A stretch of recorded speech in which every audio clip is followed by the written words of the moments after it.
I screw up sometimes. Often. Too often. And when I do, I get to thinking that whatever that mistake may be it a D on an exam, in the class, or what have you, that it will do its damnedest to screw up my future. I take that thought and extend it further. What if it does? What if that mistake, that D, has me wandering the streets searching for just the tiniest drop of turpentine at the ripe old age of 24? I then begin to think, was my life really supposed to pan out this way, in this fashion? It is then that I entertain the ridiculous notion that life and all events therein are predetermined. If life is indeed preordained, if my destiny is written down on the cosmic equivalent of notebook paper, could it be said that it was made to be perfect? Not exactly. You see, perfection is a matter of perspective.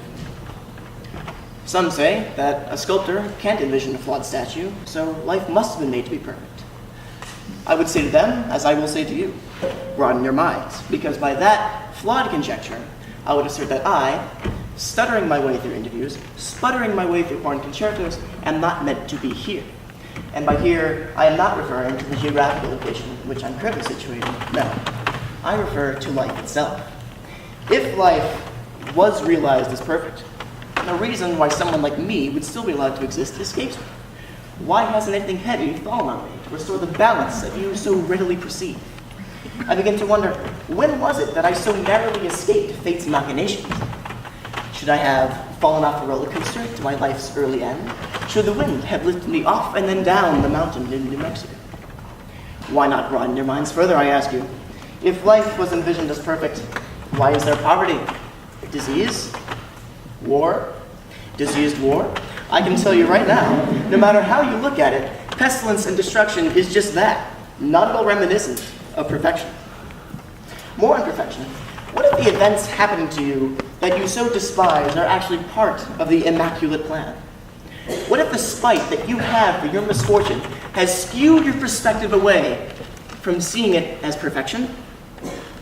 Is it such blasphemy to believe that the heretics and interlopers that you believe have screwed up God's plan have actually done nothing at all?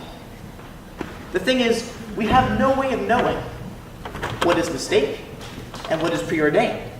Some may be stubborn and believe that a higher power decides fate and that all mistakes are God's will. Conversely, I choose to believe that as hopelessly flawed, vain, violent beings, we commit our own mistakes and decide our own fates.